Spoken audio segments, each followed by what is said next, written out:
In the midst of escalating violence, President Donald Trump steps into the global spotlight, his every move scrutinized as the world looks to Washington for direction.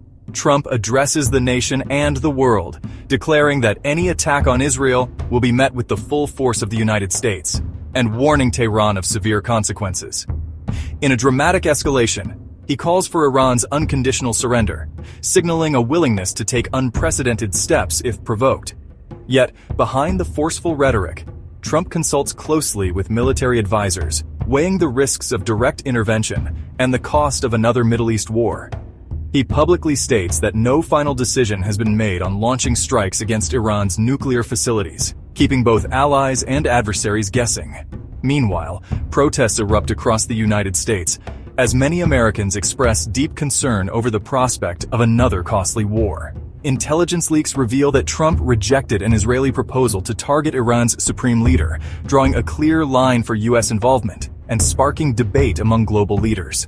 The world reacts in suspense, as Trump's next move is seen as pivotal to the fate of the conflict and the stability of the region. Trump's blend of threats and restraint has created a volatile environment where a single decision could ignite a global crisis or open the door to peace.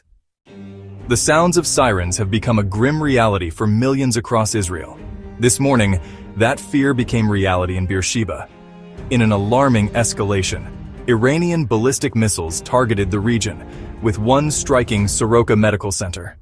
The attack, which occurred in the pre-dawn hours of June 19, 2025, represents a brazen crossing of a line, turning a sanctuary into a frontline target. The missile's impact sent shockwaves through the facility, shattering windows and collapsing ceilings. The blast resulted in numerous injuries. Reports confirmed that 6 individuals were seriously hurt, with dozens more suffering from minor injuries and shock. Medical staff worked to treat their colleagues and ensure the safety of patients. The attack on Soroka was part of a larger barrage of approximately 30 ballistic missiles launched from Iran. Israeli officials promised a decisive retaliation for what they termed a heinous war crime. The piercing wail of air raid sirens has become an unwelcome soundtrack to daily life in major Israeli cities. When the alerts sound, streets empty as people scramble for the nearest bomb shelter. Conversations are cut short, and a collective breath is held, revealing a raw, palpable fear.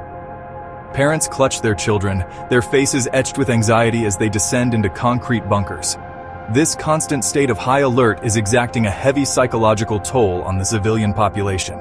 The sense of security that many Israelis once took for granted has been shattered. Residents speak of a pervasive anxiety, a feeling of being under siege that lingers long after the all-clear is given. The conflict dominates every conversation and every news broadcast. People are living on a knife's edge, and the uncertainty of what the next hour might bring is a heavy burden to bear. Caught in the middle of this deadly geopolitical chess match are the ordinary citizens. They see their lives upended by decisions made by leaders locked in an intractable and increasingly bloody conflict. The grim statistics of this conflict paint a harrowing picture of human suffering on both sides. In Iran, retaliatory airstrikes have exacted a devastating toll. The official death count has surpassed 200, with independent reports suggesting much higher figures. The conflict has deepened a severe humanitarian crisis within Iran, where sanctions have crippled the economy. Ordinary Iranians struggle with shortages of essential goods, and access to critical medicines is limited. The Iranian government has imposed severe restrictions on internet access, isolating its people. Meanwhile, in Israel, the constant threat of missile attacks has inflicted its own brand of suffering. Strikes have killed 24 people and injured hundreds more. The psychological trauma inflicted upon an entire population, particularly children, will have lasting consequences. In the face of such immense and shared suffering, the urgent need for diplomacy and de-escalation cannot be overstated.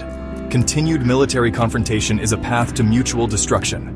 The international community must intensify efforts to broker a ceasefire and bring both sides to the negotiating table. For the sake of the people in both Iran and Israel, a turn toward calm dialogue is an absolute necessity. Follow me for more updates.